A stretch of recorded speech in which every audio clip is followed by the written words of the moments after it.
what I want to start with is a reminder. This passage starts actually, or this discussion starts with 133. And we've talked about 133 already, but one phrase from 133 needs to be remembered so you can connect what's coming. Okay? وَسَارِعُوا إِلَى مَغْفِرَةٍ مِّن رَبِّكُمْ وَجَنَّةٍ. Rush towards forgiveness from your master and rush towards heaven. Rush towards Jannah, a garden.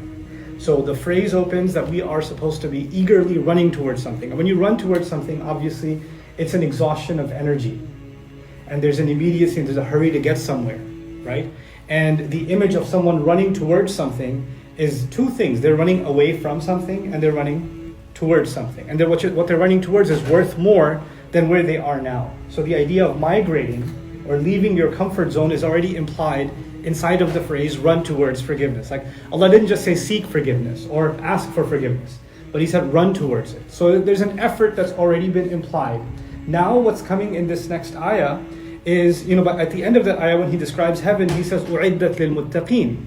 It has been prepared for the people of taqwa. So run towards Jannah that's been made for people of taqwa. What that means, simply summarizing the last hour of discussion, is when you're running towards Allah's forgiveness, that is actually proof that you have taqwa. Because when someone makes that effort, that to Allah is evidence that a person like that has taqwa. Now, in the Quran, a lot of times the ayah ends with al-muttaqin, right? Like in beginning of Baqarah is an easy example. ذَلِكَ الْكِتَابُ لَا رَيْبَ فِيهِ هُدًى لِلْمُتَّقِينَ. But what happens is when Allah says people that have taqwa, which is a broad statement, then it is elaborated in the next ayah. So what happens here, because the next ayah begins الَّذِينَ, so al-muttaqeen الَّذِينَ, the way you translate that is the people of taqwa who. So now it's not just the people of taqwa. What does it mean to be the people of taqwa? In this passage, it means the description that's coming in 134. So what I'm saying is, what we're learning in 134, how does someone run towards forgiveness? How does someone run towards heaven? How does someone become the kind of muttaqi, the kind of aware of Allah and protecting themselves that is earning Allah's Jannah and earning Allah's forgiveness? How do they become that? Well, one way they become that is by living up to this ayah. Now, the other interesting thing about this ayah, as a reminder of muttaqeen, couple of quick things. Muttaqeen means someone who's aware of Allah, cautious in regards to Allah. They're mindful of Allah's presence in their life. Muttaqeen also means the one who protects themselves. Let me put this on mute. So, muttaqeen means someone who protects themselves. So, a muttaqi is actually self-protective. Like Allah says, وَكَيْفَ تَتَّقُونَ إِن كَفَرْتُمْ يَوْمَ يَجْعَلُ الْوِلْدَانَ شِيبًا. How are you going to protect yourselves on that day? Or فَإِنَّ خَيْرَ الزَّادِ التَّقْوَى. When you go on the journey of Hajj, the best way best precaution you can take is protecting yourself. So take proper precaution to protect yourself. So the meaning of taqwa is actually protecting yourself, which is why it's used for the fire too. Like فَاتَّقُوا النَّارِ, protect yourself from the fire. وَاتَّقُوا يَوْمًا تُرْجَعُونَ فِيهِ إِلَى اللَّهِ, protect yourselves from a day in which you will be returned back to Allah. The reason that's important to remember is Allah has made running towards Jannah for those who run, but they run in a protective way. Because when you're running, you can slip. When you're running towards something, you can slip. So you're running cautiously. You're running, but you're running cautiously. And now Allah is describing how do these people run towards heaven cautiously. The first description of them is الَّذِينَ يُنْفِقُونَ فِي السَّرَّاءِ وَالضَّرَّاءِ. Those, the muttaqeen, who spend when it's easy and spend when it's hard. In ease and in difficulty. فِي السَّرَّاءِ وَالضَّرَّاءِ. Let's go to the Prophet's seerah for a second. Sallallahu Alaihi Wasallam. I told you these ayat were given after Uhud. So the Muslims have suffered terrible losses. The Prophet's uncle has been massacred and brutally mutilated after he's been killed.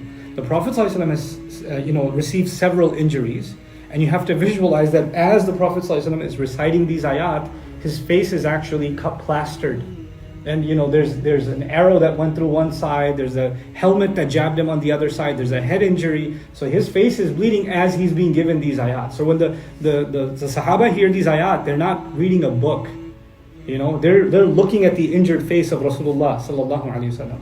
And the thing is, Allah says in this context, after the loss of Uhud, they're back in Medina, and Allah says, the people of taqwa are the ones who spend when it's easy, and they spend when it's difficult, in ease and in difficulty. But after the loss of Uhud, all that we spend has been lost. Many Muslim lives have been lost. armor has been lost, advantage has been lost. The military loss isn't just military loss, it's also economic loss. And it's a catastrophe. Now the thing is, after you spend and you were hoping for victory and it didn't work out, and then you're being told to spend again. Right? It's one thing that you spent and then you saw the results and then you're asked, look at the results we accomplished, now let's spend again. No, you spend and things didn't turn out the way that you were hoping, and now you're being asked to spend again. That's a lot harder to do. That's why Allah says they spend in ease and in difficulty. Allah is preparing them that this isn't the end of it. This is actually very much you're in the thick of it now. First thing I told you is it's a great sign of Allah's awareness that you're not concerned with results. Like, why should we spend this? The past campaign was a failure. You want us to spend again? Your mindset doesn't work like that, because when you gave to Allah. You didn't give to a military campaign. You didn't give expecting results. Your mindset wasn't some worldly benefit. You understand? So your mindset was entirely different when you gave. You gave with no expectations back in this world. Not even the victory of Islam itself.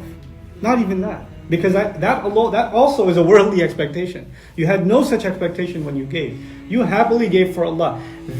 So muttaqeen here, and then this description means you protect yourself from thinking in a worldly way too. So when you give, you've just given to Allah and that's it. Now tell me, when someone is spending when it's difficult, are they able to spend a lot or a little? A little. So in the financial sense, it might be a drop in the bucket. So in the worldly sense, you say, man, this guy didn't contribute at all. And to Allah, this is a person of Jannah. Right? Look at the different mindset. You protected yourself from a materialistic, worldly mindset. The world sees the same financial sacrifice one way, and Quran makes you see the same exact financial sacrifice a very different way. The second quality is وَالْكَاظِمِينَ الْغَيْظَ, and those suppressing anger.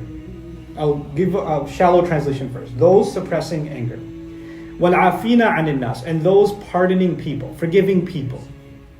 Now, there are now three qualities. They're charitable when it's easy and it's hard. They suppress anger, and they're forgiving of people. Right? So those are the three qualities before the ayah ends. Now, one way of looking at it is, these are three qualities of one group of people. The muttaqeen have these three qualities in these ayahs. A, B, and C.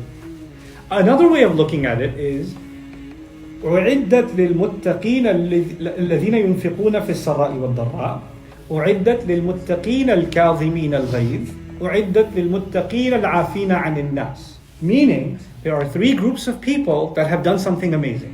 One group of people has spent whatever they can, when it's easy, even when it's hard. There's another group of people that's remarkable. They're remarkable for another reason, and that reason is they're able to suppress and swallow their rage. They're able to swallow rage. وَالْكَاظِمِينَ الْغَيْظَ. And this phrase, in the context of the seerah, you have to understand, the first example of that, according to Imam Razi, is the Prophet himself, sallallahu alaihi wasallam. He's extremely infuriated, angry, frustrated, hurt, saddened by what happened to the Sahaba. Not just what happened to him, more importantly, what happened to Hamza radiallahu anhu. And the words that came out of his mouth I discussed with you before, the kind of frustration that he experienced on the day of Uhud, sallallahu alaihi wasallam. Allah says the first quality, they're able to suppress the anger. They're able to swallow that anger. And that the first demonstration of that was the Prophet himself, sallallahu alaihi wasallam. The second part of this is, we did suffer terrible loss. And it was a result of some archers that left their position. Now everybody else who suffered loss or whose family member got killed, like you come home with not the news of victory, but you come home with the corpse of the father, the brother, the husband, the son, right? And what happened? How did this happen? Well, the archers left their position. Who? My neighbor? He's one of the archers? How are you going to look at that neighbor now? Every time you look at him, you're the reason my uncle's dead. You're the reason this happened. Every time you see the Prophet ﷺ's injured face, you're sitting in the khutbah and you're listening to the Prophet ﷺ and you're looking at this guy like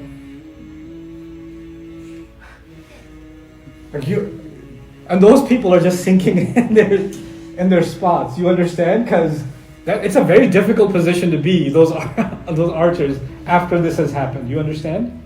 And so there's an anger and a rage, and people are discussing it, right? After the war happens, People are discussing what happened. Oh my God, I can't believe these people.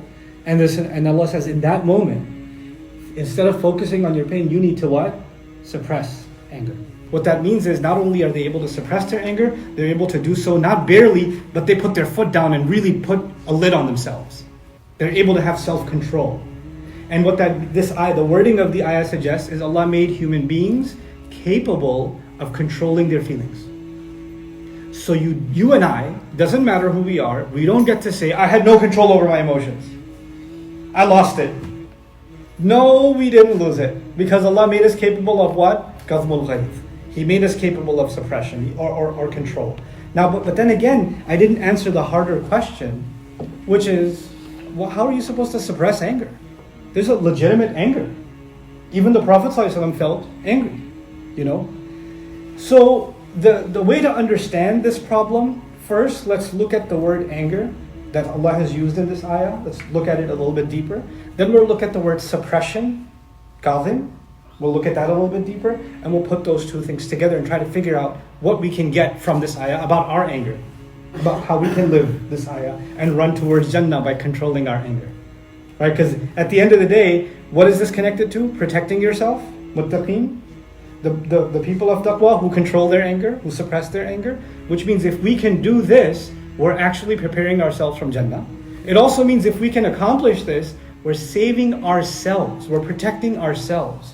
What that means is, if we're not able to suppress our anger, then the first harm we are doing is not to the one we're angry at. The first recipient of the harm is ourselves, because we fail to protect ourselves.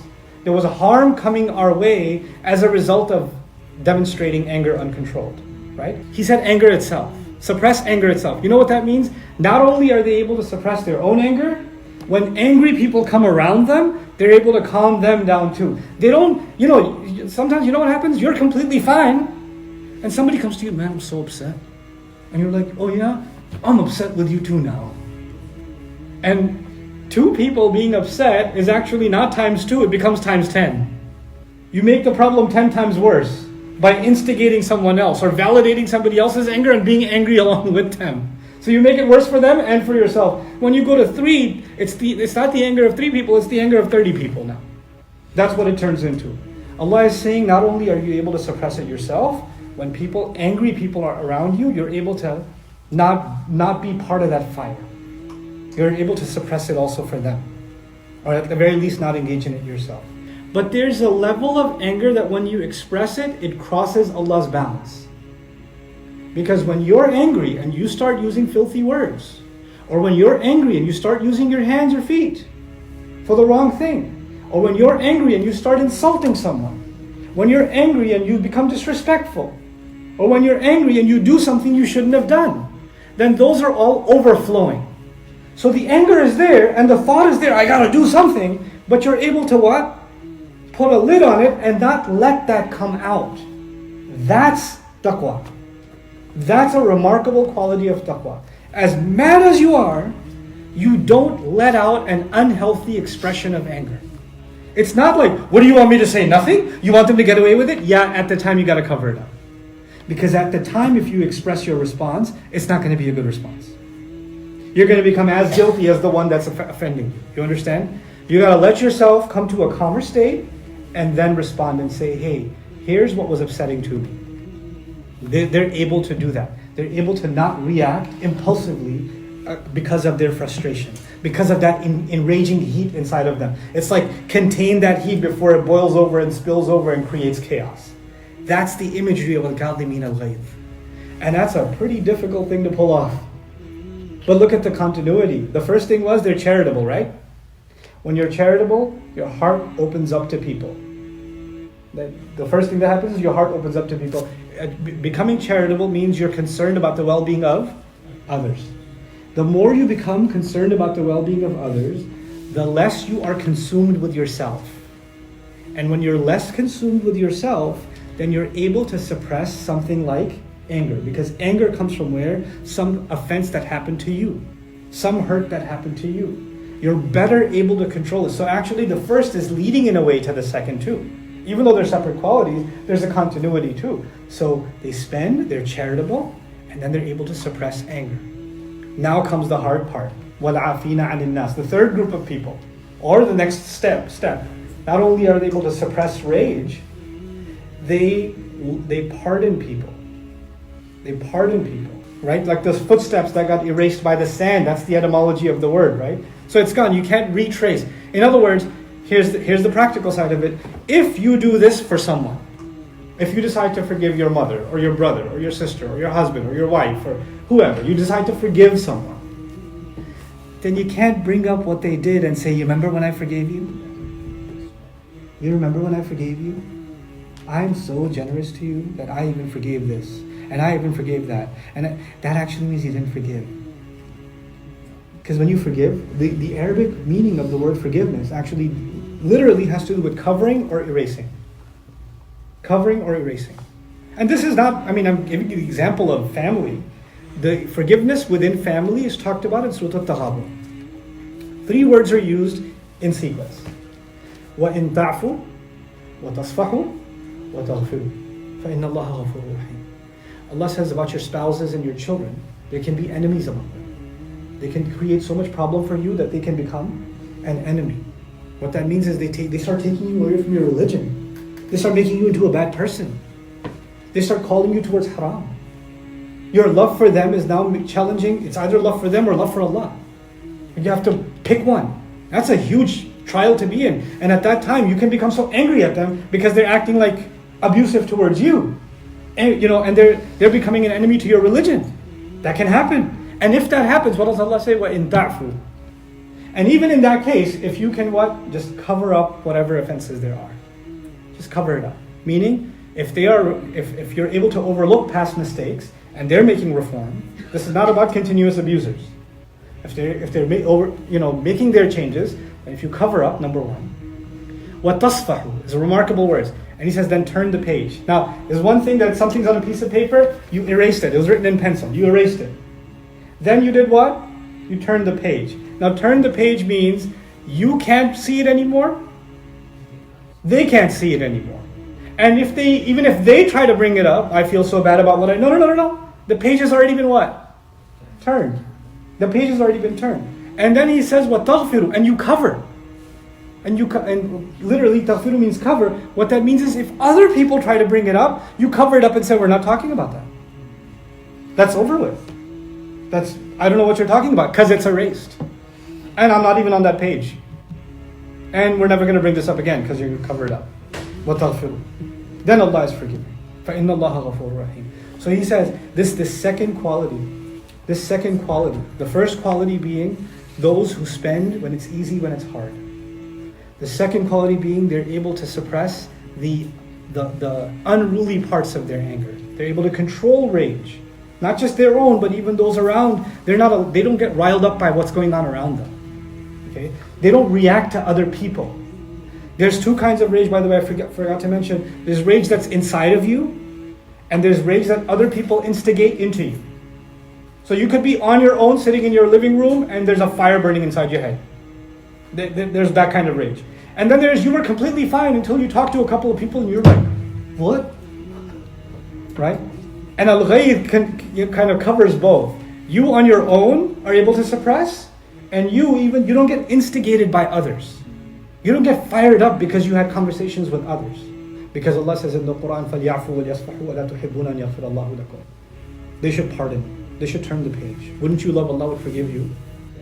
Wallahu yuhibbul muhsinin is even better than the ayah before. The ayah before offered heaven.